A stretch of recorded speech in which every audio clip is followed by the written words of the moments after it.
మీ business ఏదైనా మీ ఊర్లో promotion చేయాలంటే అది సుమన్ టీవీతోనే సాధ్యం. ఇప్పుడే సంప్రదించండి.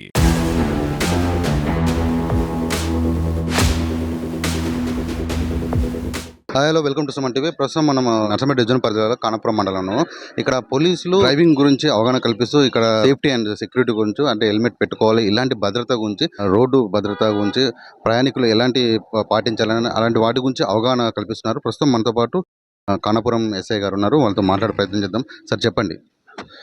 అందరికీ ఈ రోడ్డు సేఫ్టీ మాసోత్సవ సందర్భంగా అందరికీ వాహనదారులందరికీ ప్రికాషన్స్ పాయింట్ ఆఫ్ వ్యూలో ఈరోజు మా సిఐ గారి ఆధ్వర్యంలో, మా ప్రొబేషనర్ ఎస్ఐ హేమలత ఆధ్వర్యంలో ఇక్కడ రెగ్యులర్గా స్కూల్ పిల్లలు ఎవరైతే వ్యాన్లు నడుపుతున్నారో ఆ వ్యాన్లకు సంబంధించిన డ్రైవర్లతో ఈరోజు మేము అవగాహన సదస్సు ఏర్పాటు చేయడం జరిగింది. అదేవిధంగా రోడ్డు వైపు నుండి వెళ్తున్న ప్యాసింజర్స్, పాసర్స్తో వాళ్ళతో కూడా అవగాహన సదస్సు ఏర్పాటు చేయడం జరిగింది. దీనిలో భాగంగా స్కూలు వ్యాన్లు నడిపే డ్రైవర్లకి ఖచ్చితంగా డ్రైవింగ్ లైసెన్సు, అదేవిధంగా వెహికల్ సంబంధించిన కండిషన్ కరెక్ట్ ఉండాలి, వెహికల్ డాక్యుమెంటేషన్ మెయింటైన్ చేయాలి. అదేవిధంగా ఎవరైతే డ్రైవింగ్ చేస్తున్నారో వాళ్ళు ఒక్కరే కాకుండా సపోర్టివ్గా ఇంకొక క్లీనర్ ఉంచుకోవాలి. దానివల్ల పిల్లలు ఎక్కేటప్పుడు దిగేటప్పుడు సరైన ప్రికాషన్స్ మెయింటైన్ చేయాల్సి అనే ఉద్దేశంతో వాళ్ళకు సూచనలు ఇవ్వడం జరిగింది.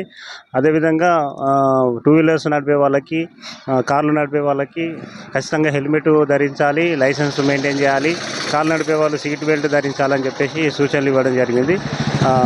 దీనికి అందరికీ ఈ తెలంగాణ ప్రభుత్వము, అదేవిధంగా మా డీజీ గారు, కమిషనర్ గారు ఆదేశాల ప్రకారంగా రోడ్డు మాసోత్సవాల్లో భాగంగా జనవరి 1 నుంచి జనవరి 31 వరకు నిర్వహించే ఈ రోడ్డు భద్రత సంబంధించిన ప్రికాషన్స్లో ఈరోజు వారికి అవగాహన కల్పించడం జరిగింది. సార్, ముఖ్యంగా ఈ కానపురం, ఈ నర్సంపేట ఈ పరిధిలో, ఇది హైవే మీద ఎక్కువ యువత అనేది యాక్సిడెంట్లకు గురవుతుంటారు. ఈ యువతని దృష్టిలో పెట్టుకొని వీళ్ళకి ఎలాంటి ప్రికాషన్స్ ఉండాలి, అసలు ఎలాంటి భద్రత ఉండాలి వీళ్ళకి? ఎక్కువగా యువత అనేవాళ్ళు మనము అబ్జర్వ్ చేసింది ఏంటంటే, ఇది హైవే మీద 365 హైవే మీద టూ వీలర్ మీద వెళ్ళేవారు త్రిబుల్ రైడింగ్ చేయడం జరుగుతుంది. అదేవిధంగా డ్రంకన్ కండిషన్లో వెళ్ళడం జరుగుతుంది. అదేవిధంగా హెల్మెట్ లేకుండా నడపడం జరుగుతుంది. దీనివల్ల యాక్సిడెంట్ అనేవి చాలా వరకు మనకు లాస్ట్ ఇయర్ రిపోర్ట్ అయిన యాక్సిడెంట్లో కూడా ఎక్కువ వరకు టూ వీలర్ ద్వారా యాక్సిడెంట్లు అయినాయి ఎక్కువ ఉన్నవి. దాంట్లో హెడ్ ఇంజరీ వల్ల చనిపోయిన వాళ్ళు చాలా ఉన్నారు. కాబట్టి ఖచ్చితంగా హెల్మెట్ ధరించాలి.